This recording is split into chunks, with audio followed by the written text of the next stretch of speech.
Harker speaks here this morning with Austin Vigue, who is a congressional candidate, though we're not quite sure which district he is going to be running again in, since we've had a big redistricting of our maps here in the state of Alabama, and not sure if we've even reached a final conclusion on that. So I guess everybody's still in limbo as to what's going to happen. Austin, how are you, man? I'm doing really well. Campaigns, political campaigns are very dynamic. And we went into this with the expectation that there was a clear, concise path that, was going to get us to the general. We had everything kind of planned out. Step one, two, three, ABC. Things change politically all the time. And so we have learned very quickly that whatever you plan, you got to be ready to adapt. And so, we have been adapting and carrying on and moving forward. But I'm good. We're trucking along. I've been reading up on issues, and I'm piping mad about several things that citizens in the state are having to deal with and across this country. And so, aside from being angry about that, we're hopeful that we're ready to make some good change. How have you been, Chris? Oh man, I've been great. Every day above ground is a good day, and so far, I'm still on the other side of the dirt, so I can't complain. So before we get into these things that's got you hopping mad, do you have any idea what district you're going to be in? Yes. So, as of Thursday, I believe the court has picked a map, and it is now official. The districts have been redrawn definitively, and they are in effect as of Thursday at around 2 p.m. ish, I believe, is when the announcement officially went out. So it's no secret I live in Wetumpka, and I'm very proud of that beautiful, beautiful city. My entire life, Wetumpka has been located in District 2. We are now located in District 6 with the rest of Elmore County and the rest of Watauga County, both of which have been added to District 6. So at this time, I'm happy to announce for the first time publicly, we are pivoting the campaign to move into District 6. And there are a couple of key reasons for that are all equally important. This was not a decision made on the fly. This was not a decision that we were like, oh, you know what? District 6 looks great. Let's give it a shot with District 6. Everything that we had designed in the platform was geared for the old District 2, which was at that point in time a very rural setting. You had some pockets of urban areas like Montgomery, but even Montgomery itself was split, and we had the more rural areas of Montgomery. And so just our platform from day one was geared towards rural voters. And aside from that, I no longer live in the district. And so it's, legally, constitutionally, yes, I could run in any district I want in Alabama. I could run in District 7, District 1, District 5, Right. District 3, without having to live there. But ultimately, it's about the people I would be serving. And I would not be living in the district that I was charged to represent in that case. And that just doesn't feel right. That feels, there's something about that feels slimy. Yeah, I heard that too. That somebody can do that. And I agree with you 100% that you shouldn't be running a district you don't live in. And I think they've even cut Barry Moore out of District 2 as well. I think he's in District 1 now. I heard Barry was in trouble. Yeah. So, I mean, the Republicans have had to sacrifice a member of their delegation. And of course, District 2 is not a straight shot for Democrats. It's about a 50-50-ish toss-up. So, I mean, either side could come out on top, excuse me. But it's just a situation of I want to make sure that I'm living in the area I represent because that's what's right. That's what's ethical. And that's gonna be a tough one there. Sorry, that district. You said it's 50-50. That's. I think I would probably give the advantage to the Republicans on that, just for the simple reason, especially if Trump's on the ballot. Mhm. That could, and this depends on the demographics too, because blue collar white males, they tend to be higher number of voter turnouts as opposed to others. So that should be an interesting one to watch this year. I'm sorry, I didn't mean No, to no, you're interrupt totally you. fine. I mean, that's a valid point, and the Democratic Party is going to have to put a lot of time, a lot of money, and a lot of effort, not just into campaigning, but in getting out the vote efforts. So Because if if the it's Democrat, is it a high black population? yes, Yeah, so so the goal, the you're gonna goal, have to definitely do that because the whole goal of this, according to the Supreme Court, was to give Black voters a second opportunity district to make sure that Black voters at least had one more district that they had a shot at winning. yeah. And, there are some people I've seen who think it didn't go far enough. Uh, and honestly, I understand the perspective. It at least gives them an opportunity, though, and I hope that Democrats are able to make the most of it. I know this week they had a hearing with the Democratic National Committee Rules Committee about the whole kerfluffle at the Alabama Democratic Convention back in May regarding the new bylaws. So I hope that the Democratic Party here is able to, let bygones be bygones, put everything aside, and work together to really make the most of this potential opportunity. But that brings me to my next point, which was my campaign from day one has been geared, as you very well know from our first interview, towards working class, blue collar, rural voters, our farmers, our factory workers, the people The who are, ones who used to be yeah, Democrats. the people who are truly keeping America moving forward. It Uh-huh. was never geared towards major cities. It was never geared towards places like Mobile with massive populations and completely different key issues than the people who are located in Wetumpka, Redland, Prattville, and the surrounding areas. So I feel personally that we have done the right thing, not just ethically, but also for the voters that we were originally running to represent. We were originally running to represent a rural working class District 2. Those demographics have now changed based on the Supreme Court ruling. And so now we have been moved into what is essentially demographically what District 2 originally was. You look at the last time a Democratic candidate ran in District 6, that was back in 2018. They lost at about the same percentage that the last Democratic challenger lost to Barry Moore in the previous District 2 setting. So our campaign is prepared. We have from day one been geared towards the voting demographic of what District 6 is now. And I'm ready to continue taking the fight to the elite, to the ruling class, on behalf of the working class and blue collar voters that we were originally geared towards and running to represent. Well, let me ask you a question. You talk about the voters different in the district. Ultimately, aren't the voters you're representing wanting the same thing of better job opportunities, better health care, better schools, lower taxes, those types of things? I mean, aren't they wanting those fundamental things? Or the are those the most important things to them, or So I think when we get into the divide of the rural versus cities, we get into the divide of the urban versus country setting. And if Mhm. we pull voters from, let's say, Mobile, we pull Right? voters from Mobile, and then we pull voters from Clanton, which is square in the middle of District 6. They're going to have Uh-huh. some key issues that they care about. Of course, everyone wants lower taxes. Of course, everybody wants access to more affordable health care. But then you get into the setting of good paying jobs are going to be more important for voters in Clanton who may not have the kind of opportunities that voters in Mobile have in excess. So jobs may not be as important in Mobile as it is in Clanton. On the flip side, homelessness in Birmingham is going to be a much bigger voting issue than homelessness in Wetumpka. So, if I parade around Wetumpka talking about we're going to end homelessness, they're going to look at me like, what are you talking about? There are no homeless people around Wetumpka.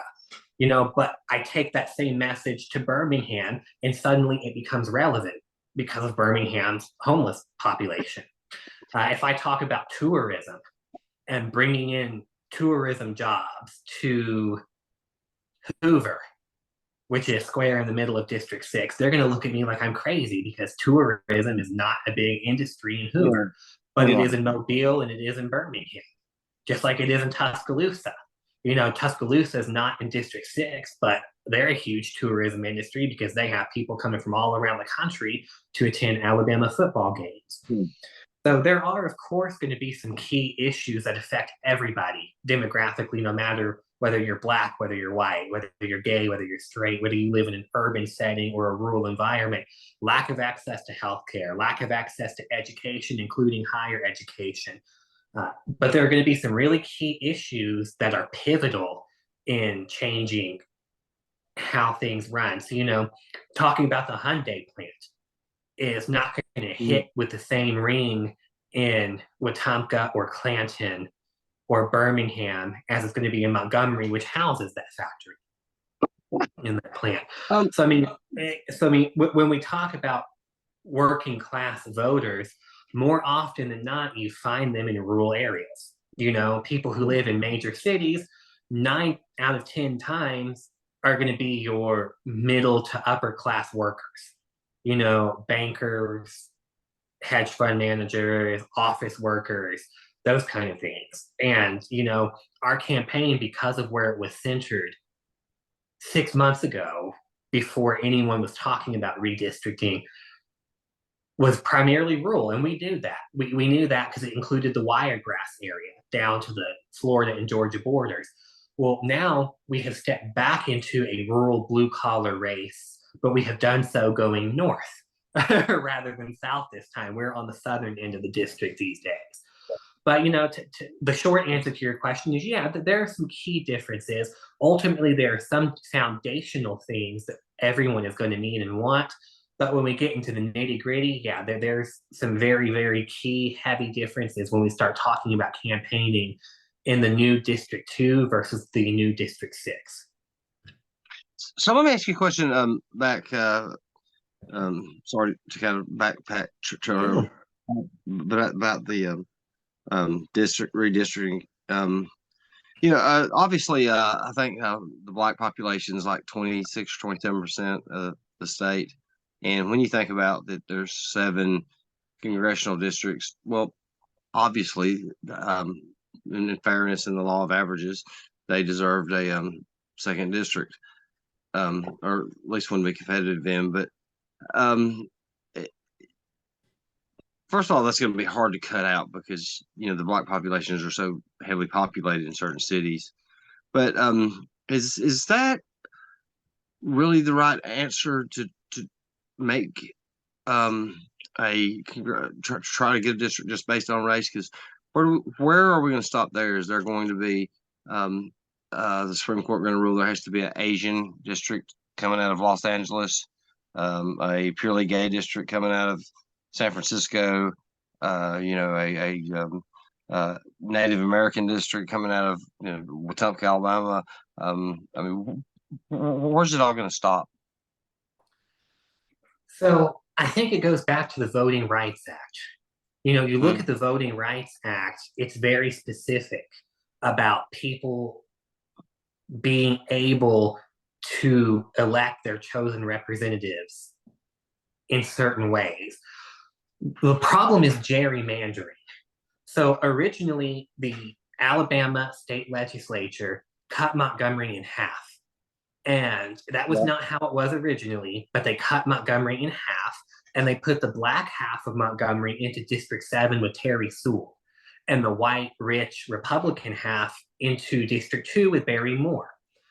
Now, that's where the problem comes into play because those Black voters live in Montgomery County.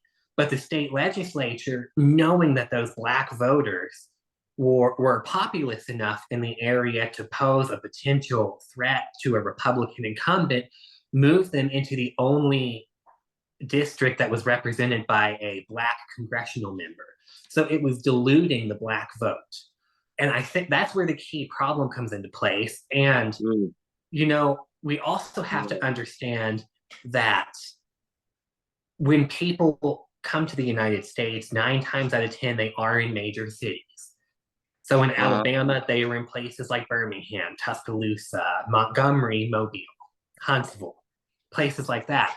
And so when you take Montgomery, you put it back together, you're sweeping up all of the minority demographics at one time into this new congressional district. Do they all vote Democrat? Of course not. Just like every Black person doesn't vote Democrat and every white person doesn't vote Republican. But it comes down to the fact that Black voters were specifically targeted in this instance.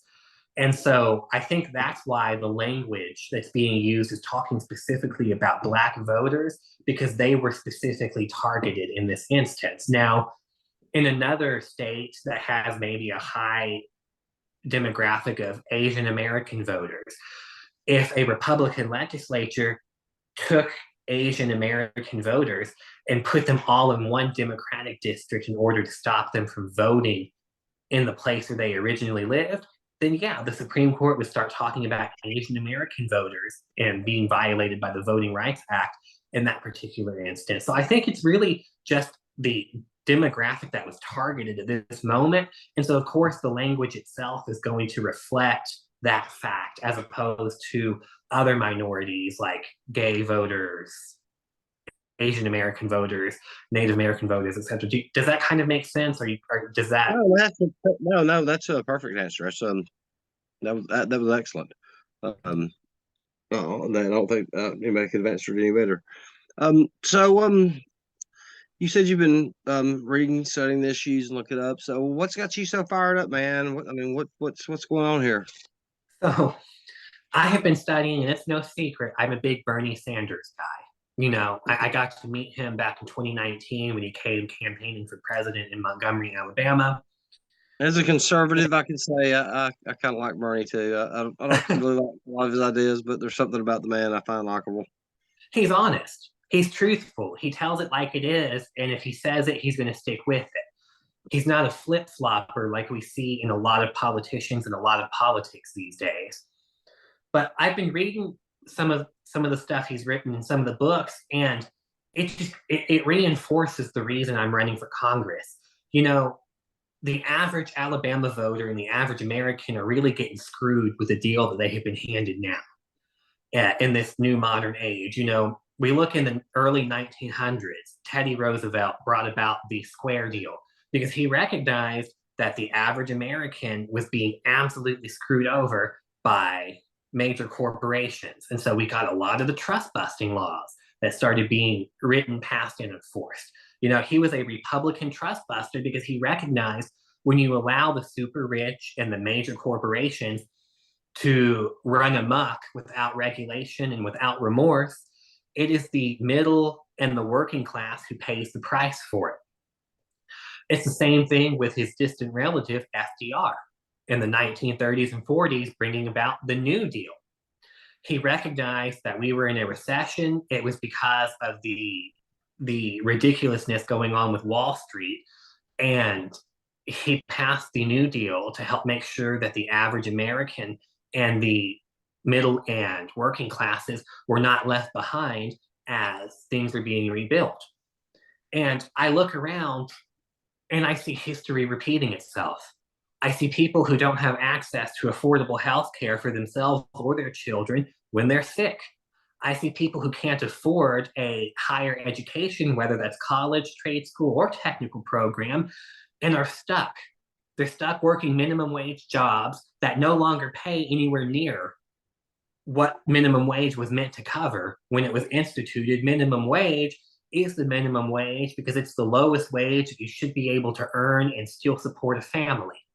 You can't do that anymore. We know inflation is through the roof, and wages throughout the last 50 years have not changed in relation to this new world we're living in. It has not changed. Inflation has not changed to match the price of living.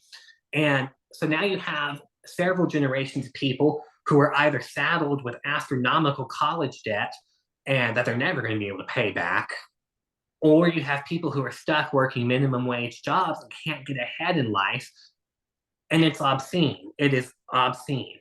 You have people who can't afford to start families, but we have people in political parties who want to claim to be running for families and be family oriented. But when push comes to shove, they don't want to pass policies that help families or help people start families. We have people who are working right at this moment. And I was sitting outside earlier today thinking to myself, I have the ability to enjoy my Saturday in this beautiful fall weather, but there are people of all age demographics, whether teenagers, young adults, adults themselves, or those who are senior citizen Americans, who at this moment are working 2, 3, 4, 5 jobs in their lifetime and in their lives this particular moment, trying just to make ends meet. And I don't think that's right. I think that's gross. I think that's disgusting that people are having to work multiple jobs at this particular moment in order to just barely make ends meet. And their lives aren't getting better. If I'm hearing you right, especially when you talk about Roosevelt, it seems like you want more government involvement. But when you look back on a historical analysis of Roosevelt, um, you know, and during the Depression, um, a lot of modern scholars now are saying that because of his policies of trying to outspend us out of the Depression, he kept us in it longer. Um, so, I mean, it is in we say that I forgot what the name of it is. I mean, uh, it's Keynesian theory. Um, I mean, are we wanting the government to step in and try to pay people's way out of this? Because then you're going to have to come up with there's no such thing as free. There's no There's such not. thing. So somebody's got to pay for it, and where we plan on getting these monies from? And I know people say, get it from the wealthy and blah, blah, blah. There's a common myth out there about the wealthy and taxes. When you look at how much they actually pay, I mean, they're paying the bulk of the taxes.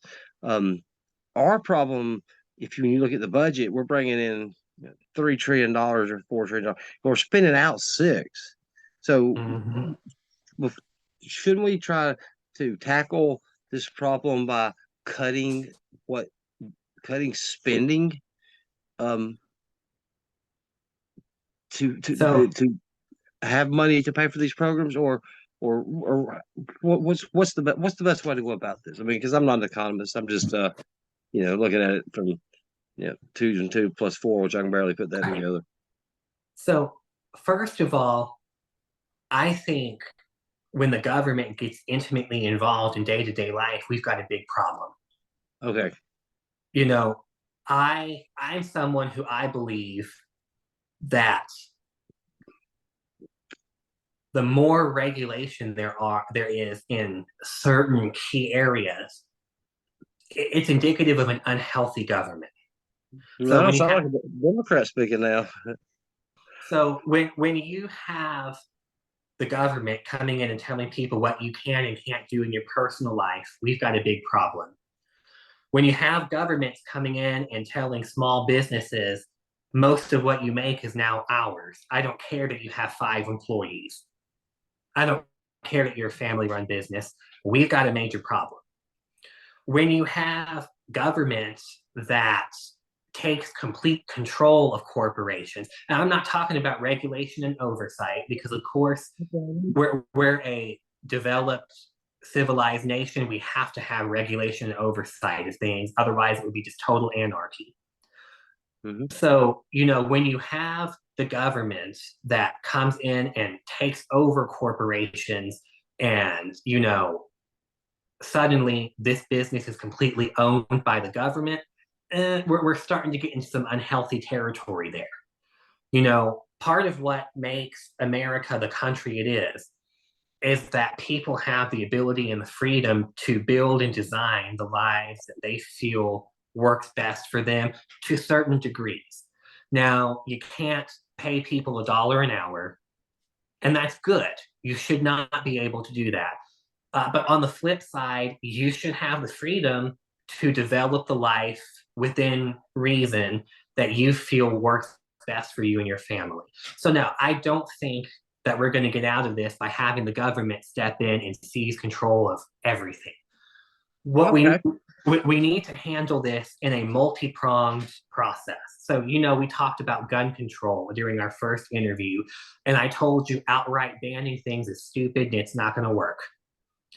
We need to make sure, those kind of things aren't getting into the hands of people who have a history of mental health issues or violent tendencies, but we also need to make sure we're taking care of the mental health aspect of things, because it's a two-pronged solution to a very complex problem.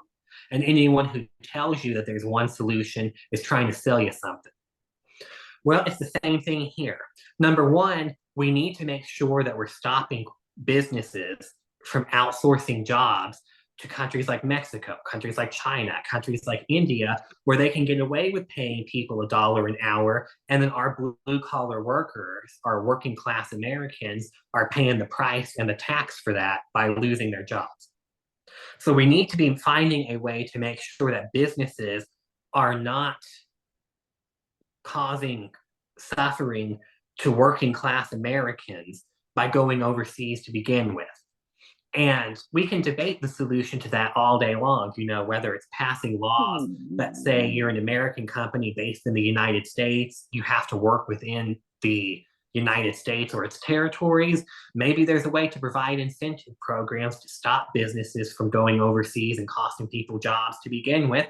Maybe there's a way to do both, but ultimately what's going to work to make sure that we dig ourselves out of this pit is, number one, stop the excess spending. I guarantee you there are departments, there are places that are just bloated beyond anything.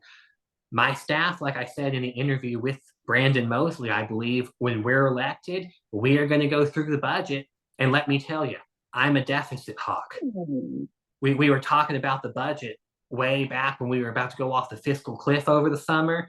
I'm a deficit hawk. Where there can be cuts to spending, there are going to be cuts to spending.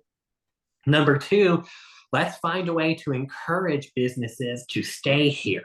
And if we have to be a little more regulatory about making sure they don't pack up and leave and cost workers in plants and factories and blue-collar Americans their living, then let's go there.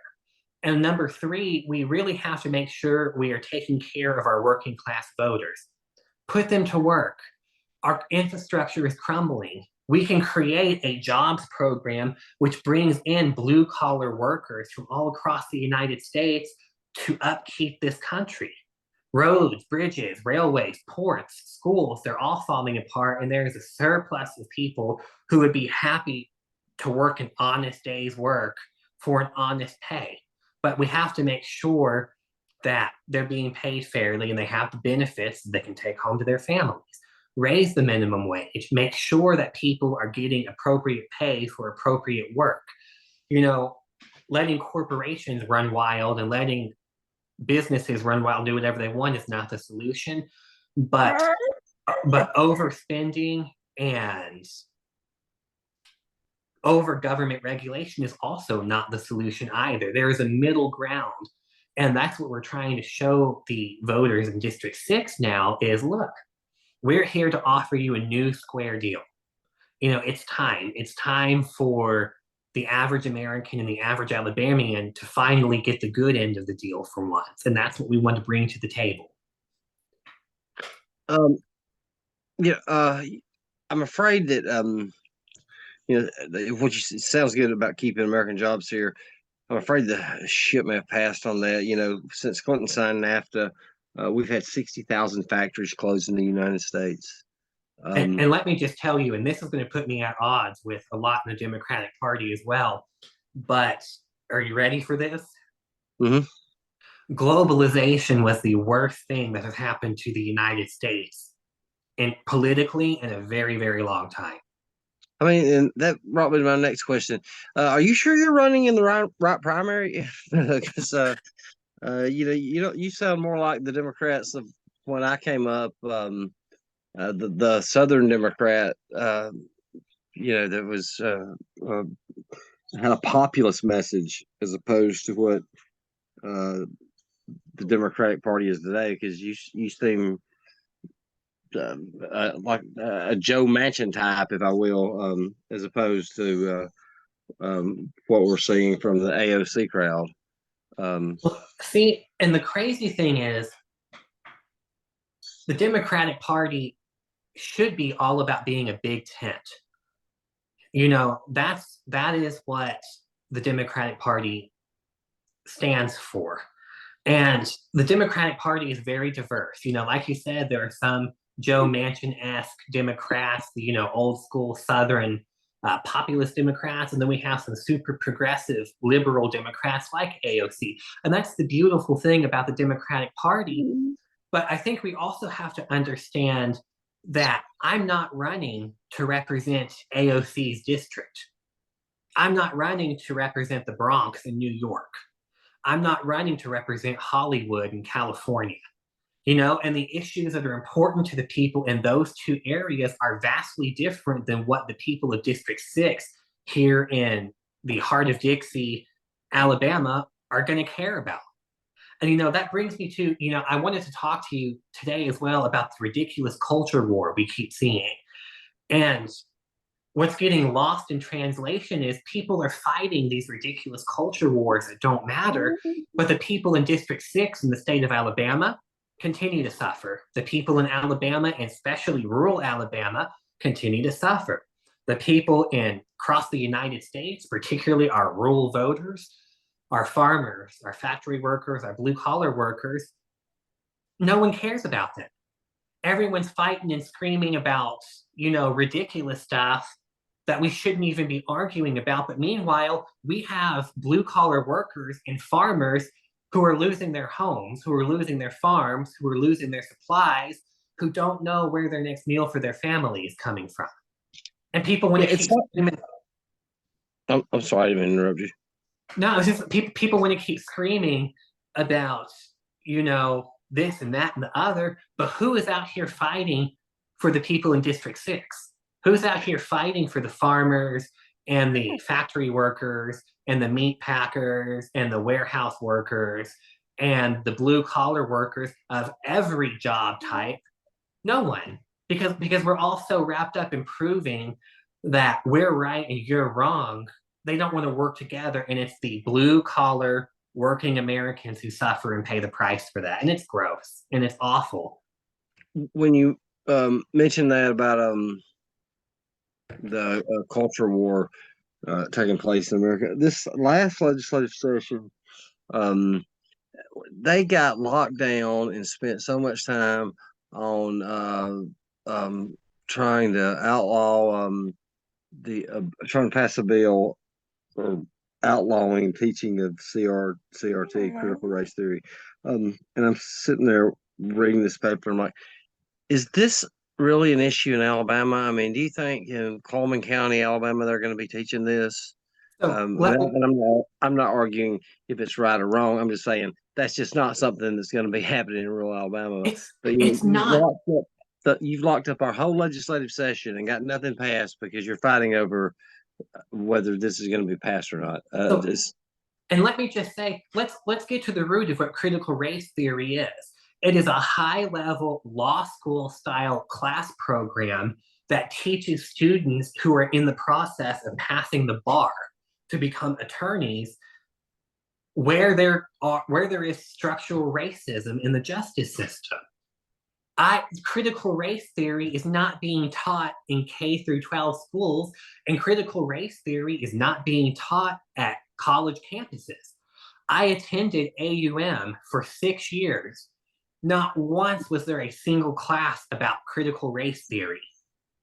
There wasn't. It's not even being taught to our college students. If I had gone to law school, at Cambridge University, or, I'm not familiar with the major law schools in the United States, but if I went to a law school, then sure, there may be critical race theory classes. But good grief, people, you want to fight over critical race theory. Do you know what they didn't do? They didn't pass a jobs program for unemployed Alabamians. They didn't pass a homelessness program for homeless veterans who are begging on the sides of the street for people's change. That's what they should have been focused on. They didn't expand access to Medicare or Medicaid to help the thousands upon thousands of uninsured or underinsured Alabamians who, when their children are sick, can't afford to see a doctor. They didn't pass a bill to raise the minimum wage and help raise Alabama citizens out of poverty. And they sure didn't pass a bill to increase funding and support for our education program to try to boost Alabama out of the bottom of the United States educational systems. Yeah, and that's what it didn't pass. A couple of years ago, it was kind of like the same thing that when trans stuff was coming up, they spent half the time down there trying to pass a bill preventing trans athletes, specifically a male competing in female sports. And I'm against that. I understand that. I don't think a man should be doing that, because there's still physically there's going to be a huge advantage over this woman. So I thought they was right on that, but they spent half the session on that right there. And I'm thinking, is that really an issue in Alabama? I don't see in Walker County, Alabama, you having a bunch of trans issues playing women's sports. It sounds good to your voters. You can fire them up, but I really don't think that's really a problem you're going to have to worry about here right now. And that's the issue. You have hit the nail on the head. They're paying lip service to certain demographics of the party, but they're not doing anything to fundamentally or tangibly make people's lives better. And so, yeah, sure, fire up your voting base, but rural voters have been abandoned by both the Republican and the Democratic Party. The Republicans come knocking on doors, and they come around to collect their dues once every 2 to 4 years, depending on what type of election it is. And they whip people up into a frenzy. They talk about how bad transgender people are and how bad immigrants are. And they whip their voters up into a frenzy once every 2 to 4 years, but then they disappear. And people's lives don't get better. And then the cycle repeats. And Democrats have just abandoned rural voters entirely. And I say that as a true-blooded blue blood Democrat. The Democratic Party has a bad history of abandoning rural voters. Yeah, and that used to be the rural. It was their bread and butter. But then we started losing to Republican voters, and instead of fighting back, Democrats have abandoned rural voters and instead are focusing on major cities where they win big every single time. Well, they're in trouble. I'm not going to say of losing the demographic, but the Republicans have been making inroads, especially with black males, because black males are not black females, but their percentage rises are rising higher with black males, because a lot of times they are more conservative. There are things with the Republican Party they line up with. Trump got the highest amount of black voters percentage wise than previous presidents had. And when you start getting into a tight race, and you're talking about, you're getting 19% of the black male voters as opposed to 13%, that's a big, a margin there that could change a race easy. And let me tell you why he's getting those voters. He's getting those voters because he promised to be different. He gave them hope that he was going to fight for the working class American voter. And whether or not he did is neither here nor there. People can have varying opinions about the success or lack thereof of his presidency. But the fact of the matter is, a lot of pundits and a lot of candidates want to paint Trump voters as racist, sexist, and homophobic. And they just want to paint with a broad brush and say all these voters are deplorables. They're awful. They were all racist and sexist and homophobic, and that's why they voted for Trump. That's not true. I know a lot of people who voted for Trump who consider themselves conservative and who would gladly take a bullet for me as a gay Democratic candidate if it came down to it. And I feel the same way, and I feel the same way about them. And the problem is, you know, that it Trump voters, not in are some of them racist, sexist, homophobic? Sure. Some of them may be, but it goes the other way too. Racism, homophobia, sexism does not know one party. And when Trump ran, he promised working class voters a better life. And that's why he was popular. And whether or not he met those goals is open for debate across, different things. But he wins big with people who feel like they have been left behind.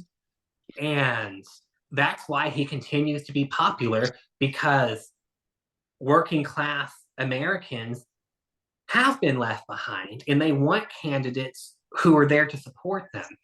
And it goes back to the whole when Republicans started winning big in rural areas, the Democratic Party packed it up and went home and focused on big cities.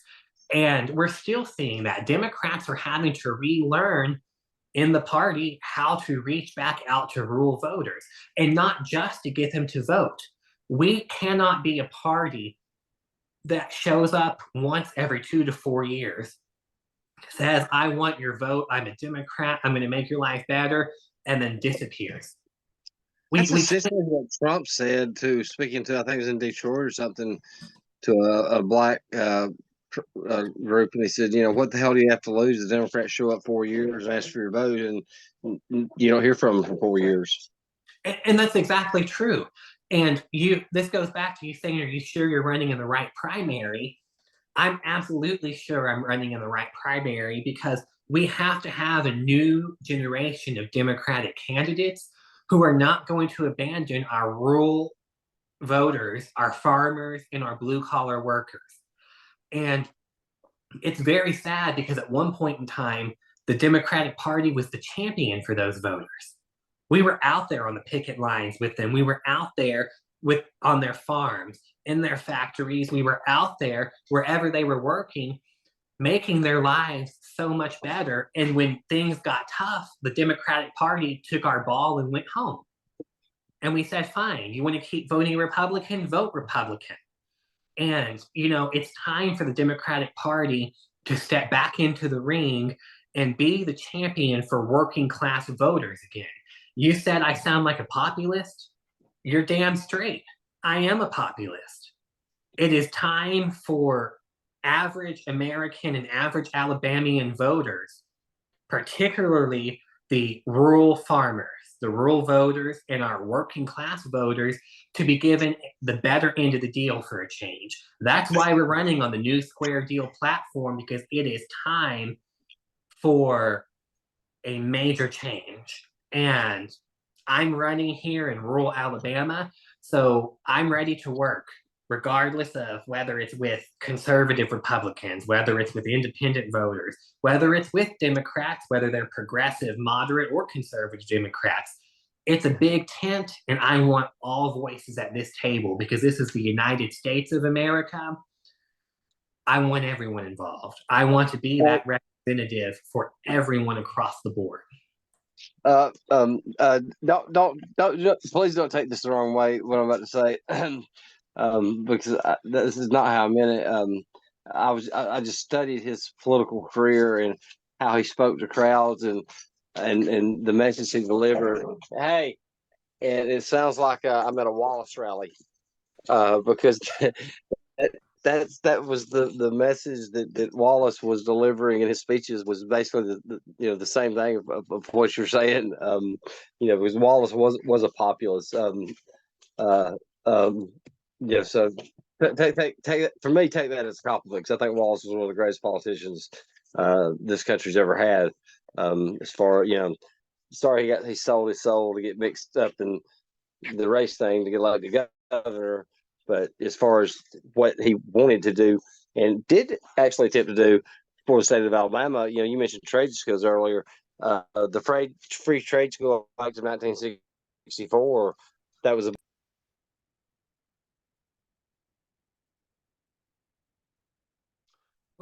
I think, there we go. Yeah, I think you hit the mute button.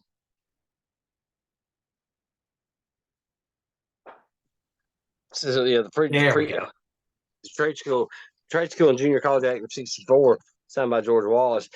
The Free Textbook Act of 1964.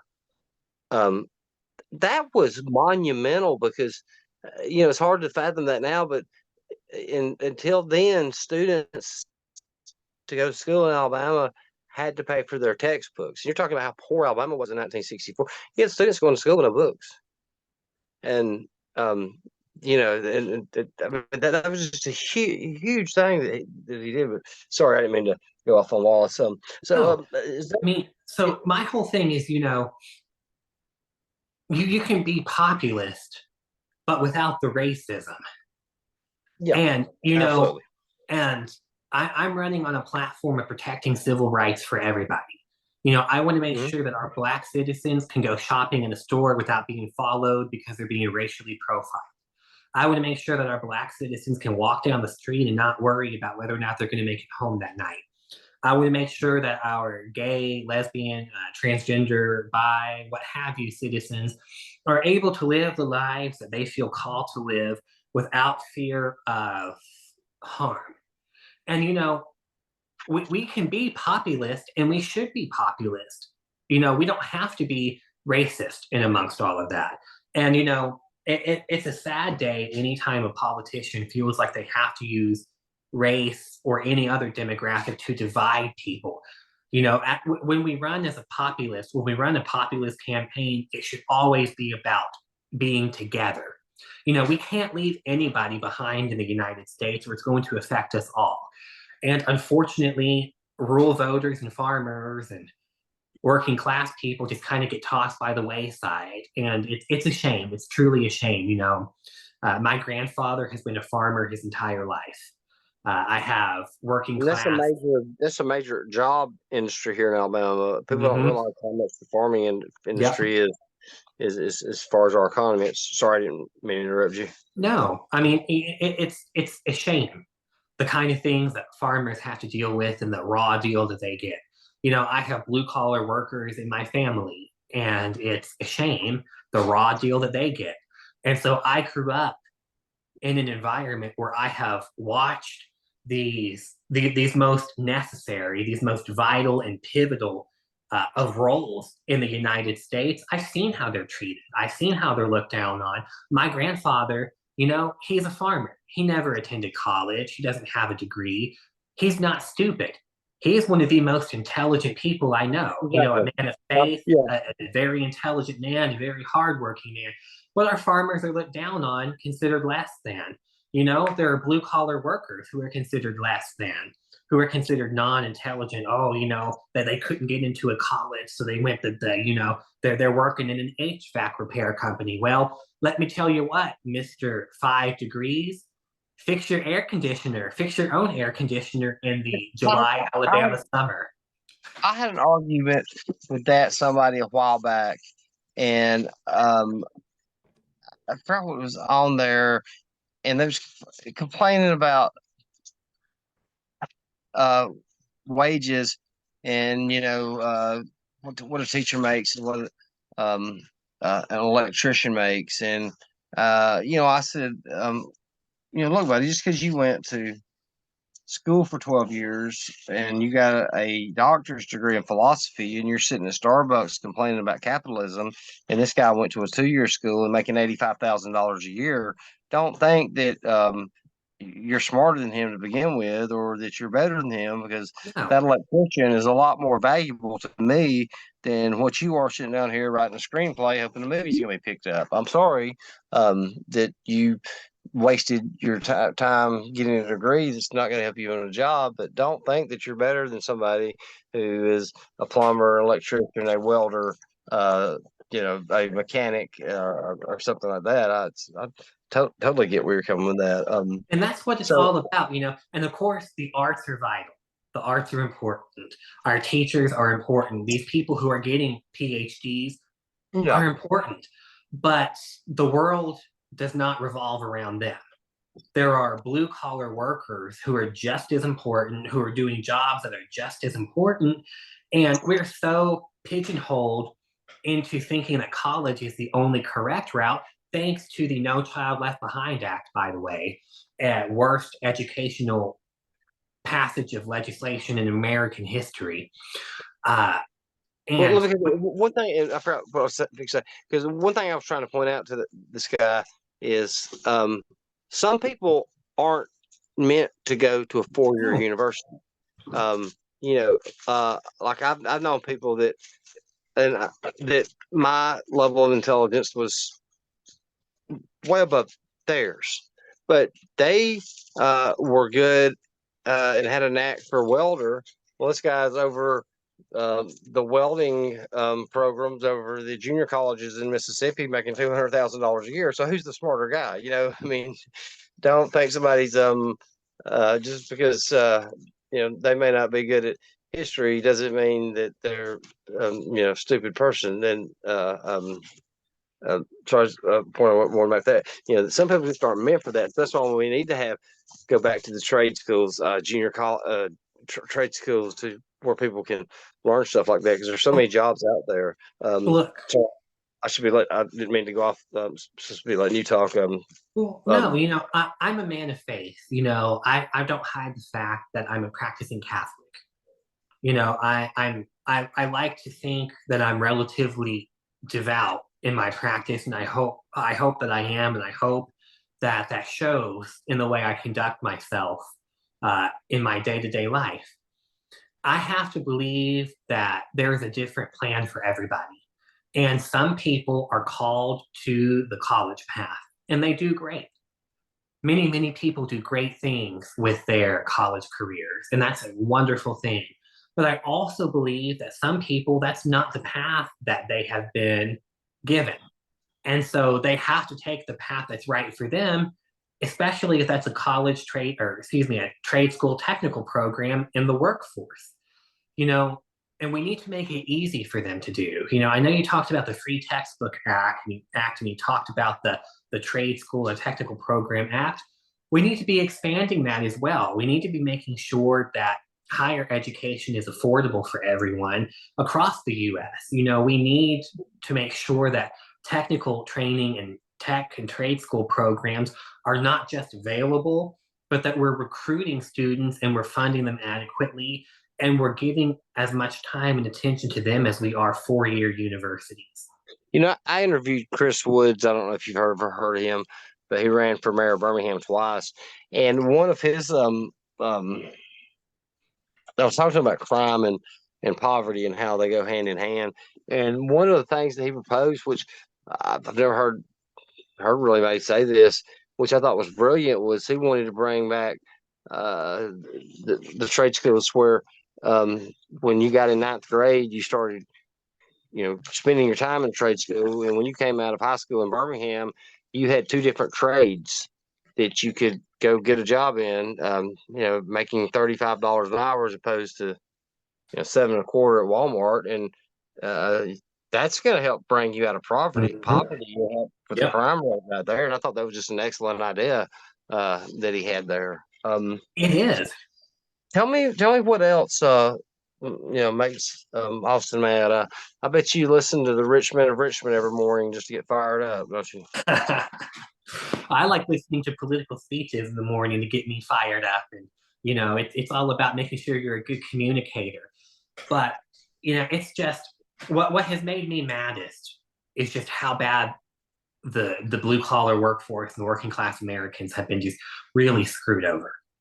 It happened during industrialization. We saw apprenticeships go away. We saw family owned craftsmanship facilities go away in favor of mass industrialization, and it had to happen. We have a major population, so of course we need major corporations and industrialization to make sure we can feed and clothe our citizens in a timely manner. But it's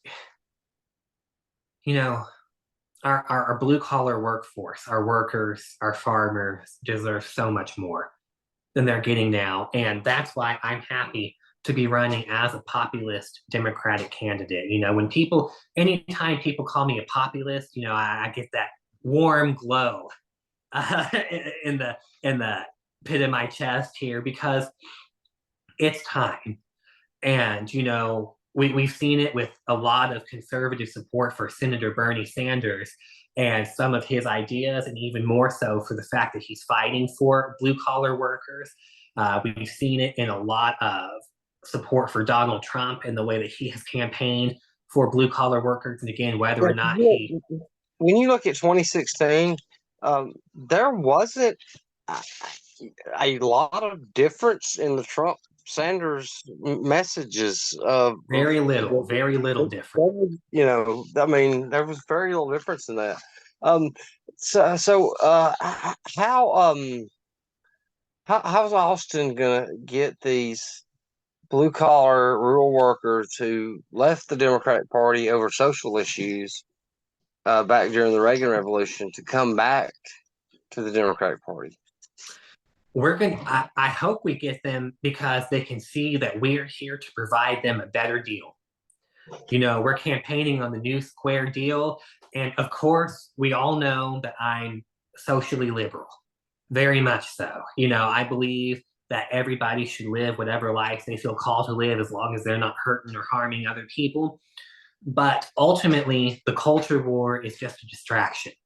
It's distracting us from the fact that the average American's life is not getting better, but it's actually getting worse. So I want these blue collar workers, these blue collar voters in District 6 to really understand I'm here for you. You know, let's put aside whatever issues we may disagree on when it comes to social issues.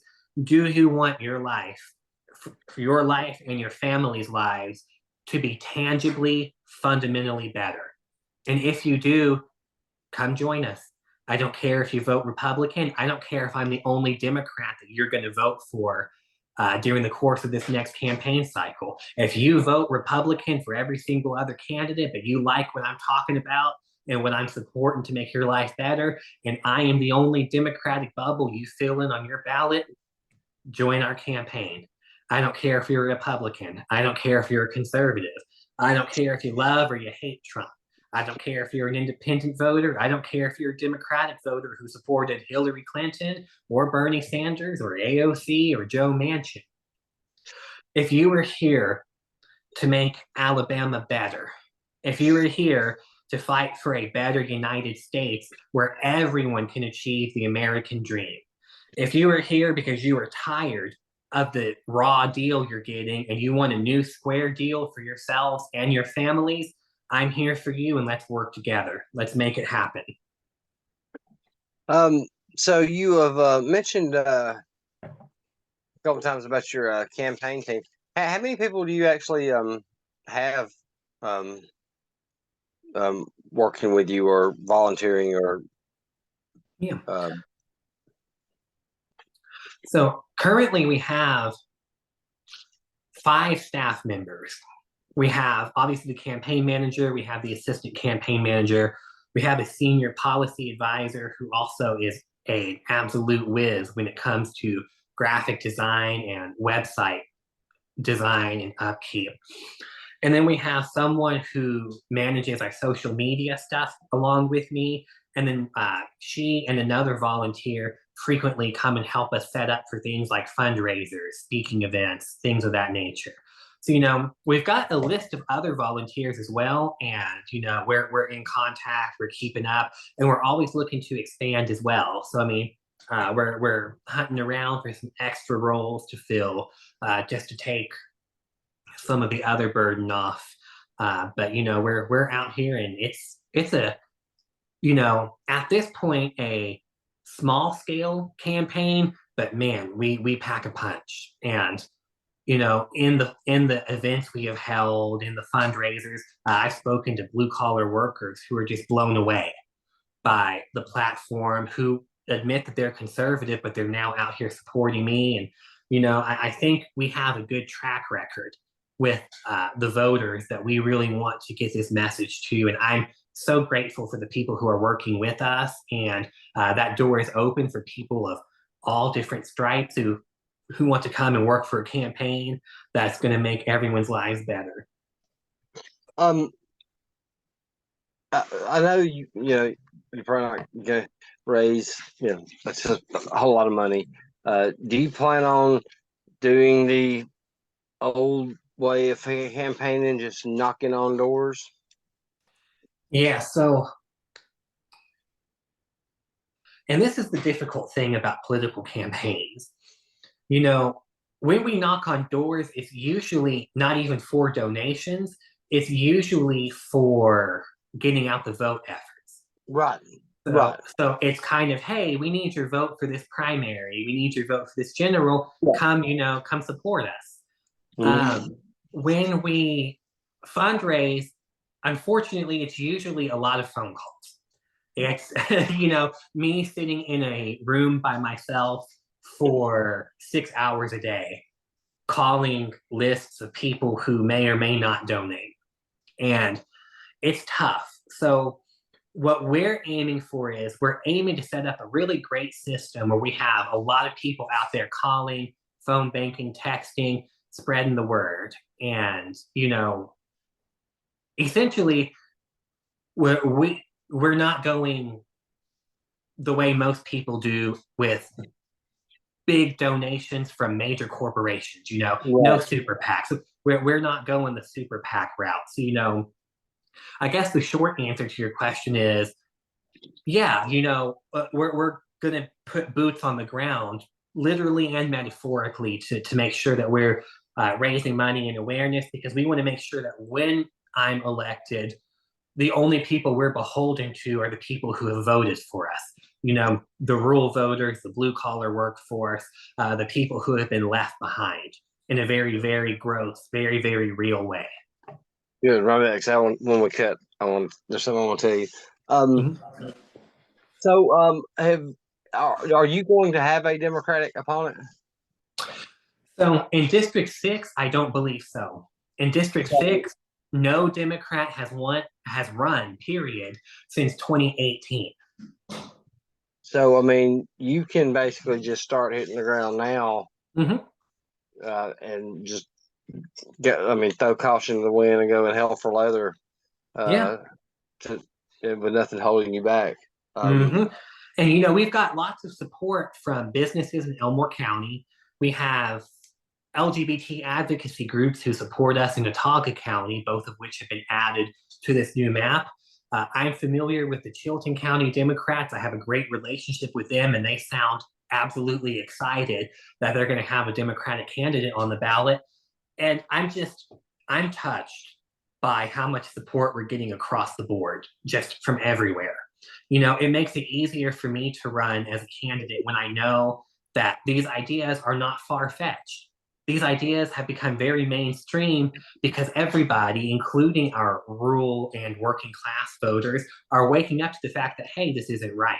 My family and I deserve more, and we're capable of having more if we pay as much attention to the working class citizens in this area as we do the rich elite. And you're not going to catch me at big cocktail fundraisers where it's $20,000 a plate Right. to support the campaign.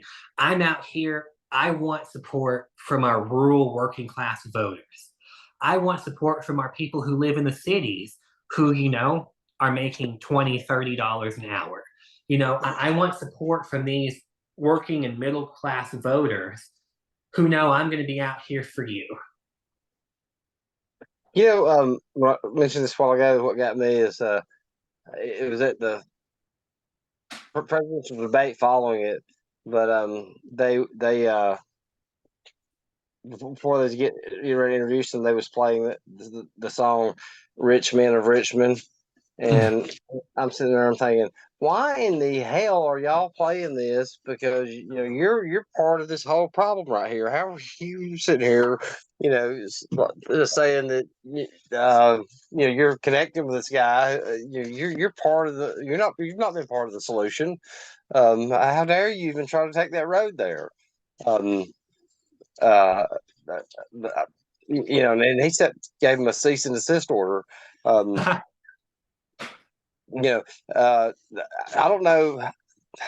That song's gonna somehow play a role in this race. I don't know how it's going to go, but I can tell you, in my whole life, I have never heard a song that touched me the way that song did. because it just from the power in his voice, you can tell that guy was singing from the heart, and it was all emotion. And like I said, I was moved almost tears, and then yeah, Because you can relate to it. You understand the foundation that song was built on. everybody. I mean, I was reading comments from people from India, from Germany, Australia, all across the world that was singing that song, and of course they tried it, but some of our ultra left wing media, tried to play it as the anthem for the alt right or whatever it was. And I'm like, but there was nothing in there that even remotely um, would tie him to something like Well, he that. even came out afterwards and said that it was about the poor and the working class anyway. Like, and I know a lot of people tried to make it into some kind of divisive issue, but he ended up kind of flipping the tables on everybody, I think. But what you're talking about, you have hit upon the fact that it's universal. People are being screwed over universally. The working Just like class and the he, middle class are getting it from all sides, no matter whether you're in Germany, France, Spain, India, China, or the United States. And so, that's what this campaign is all about. It is about making sure that people who are not the rich men enrichment are able to have not just a life where they're surviving, but blue collar Americans deserve to have a life they can enjoy too. It's not you all about work. you can hear when I mean, in line when he says, "It's people like me, people like you." I mean, he was to me the way I interpret it, he was talking to you know black people, Hispanic people, females, Asians, people like me, people like you, people who are working the same, overtime hours for bullshit pay. Mm-hmm. The same people, and uh, I've wrote an article. I've wrote a big piece on that. Uh, uh, that song right there. They're going to play it somehow, and I hope they live up to it. Um, so I know we talked about legislation in the past, Bill. So I mean, you get to DC, or you going to be a guy that kind of makes friends and plays along, or are you just going to go in there with the intentions of I'm going to blow the whole damn thing up and let's start over? Well, I think there's a nice middle ground to be struck there. If we come in swinging and combative and purposefully trying to make the point that I'm different than all of you, I'm going to be very difficult to work with. And then none of my ideas that are going to help working class Americans are even going to be considered. So I think there is a way to hit a very nice middle ground in that look. I'm here to represent my blue collar workers. I understand that we disagree on these key issues. Where can we find places of agreement which will strike the right balance to make sure my voters are being taken care of, but also make sure you're getting what you need out of this for your voters as well? It's all about making sure there's a nice compromise. And you're seeing it now with congressional issues where they're not willing to work together. And what have middle class voters got to show for it? Nothing. When we come in combatively, when we come in with the goal of I'm going to punish you for not thinking the way I do, then nothing is ever going to get done one way or another. So I think, am I going to become a Washington, D.C. insider? No. I'm not here to become an insider. I'm not here to, play the politics game and say one thing to my voters and do another thing with my buddies in Congress behind the scenes. If I'm going to DC, I'm going to DC, and you're getting what you see now. You're going to get that populist candidate who is fighting for working class voters, for people who can't afford a decent education, for people who are not bringing in enough money to make a living off of. And while I'm not going to be combative and spiteful, I'm going to tell it like it is, just like you're hearing me tell it now. So, the good thing about me is what you see is what you get. My tone, my language, my perspective here is what you're going to get when I'm in DC. And some people in DC may not like it. Tough. Oh well. I don't like that my working class blue collar citizens have been screwed over left and right by establishment politicians for 50, 60, 70 years. So I would much rather, sounds like your campaign is going to play that populist message of the working class people against the elite, which I mean I think it's always been a fantastic idea. I mean I love populism.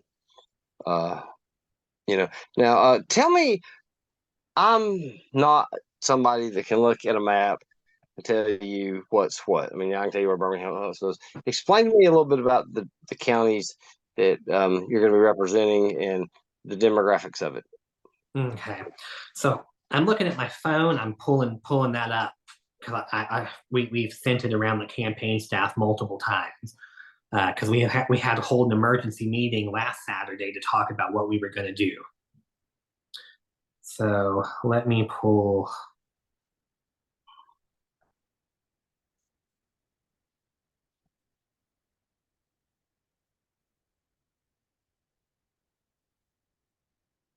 Where? Here we go. So I'm looking at it now. I'm zooming in a little map. It's going to include Wetumpka, Eclectic, Prattville, Otagoville, Deatsville, Verbena, Rockford, Goodwater, Maplesville, Jemison, Centerville, West Blockton, Calera, Alabaster, Pelham, Chelsea, Homewood, Trustville, and Warrior. Those are the major cities and the surrounding areas and all of those. So it's going to include, let me pull the county maps here because county-wise, it is going to include Elmore, Otaga, Coosa, Chilton, Bibb, Shelby, and part of Jefferson. Okay.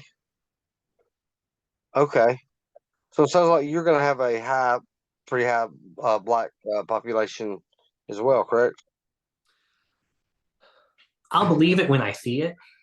Just because if they've cut Jefferson County in half, my guess is it's probably similar to when they split Montgomery in half, because the other half of Jefferson is in District 7 with Terry Sewell. So my best guess is we're probably looking at another situation where minority voters have been placed in District 7, but I could be wrong. I'd be happy to be wrong. But, when you have a map that looks like this, and you see District 6 there in the middle and District 7 on the side there.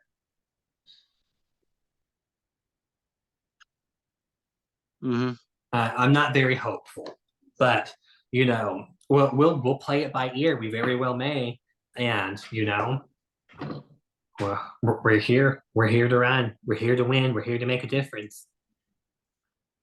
Okay, so one final question, because I'm sure we'll interview again. What as we're going into this thing, what do you want the voters to know about you? I want you to know I understand. I know what life is like for working class American voters.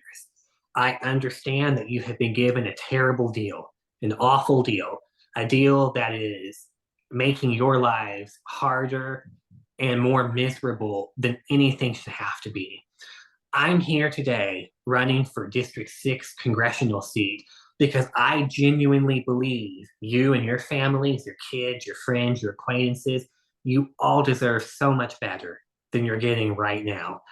And when we come together, when we put whatever small differences we may have aside and understand that foundationally, fundamentally, you deserve a better deal than you're getting now, I believe we can really come together to make sure you get that new square deal. I'm here running for our working class American, Alabama, blue collar voters, and I'm not giving it up. I moved districts to make sure that I was still representing our blue collar workforce. I'm here for you. I want to be your representative.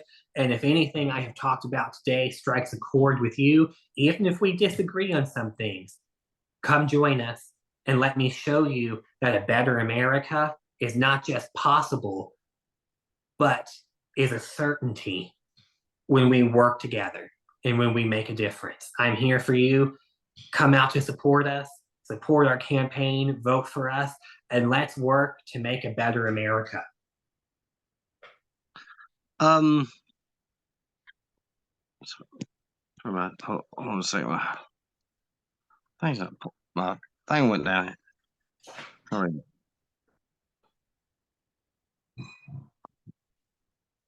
Or did I? No, there. My phone went out. I've got this right here. Yeah, it kind of rocked there for me. Um, I'll. Hold on. Why is it doing this? I just edit this out. I tell you, I understand. Austin, everybody. I'm sure I'll have him back. Thanks a lot. I enjoyed it, man. And good luck. Well, thank you for having me again. And it's always a pleasure. I'm happy to come back anytime. It's a great example of what happens when people who may, not 100% be in political agreement can work together and understand that there are some great changes that need to be made.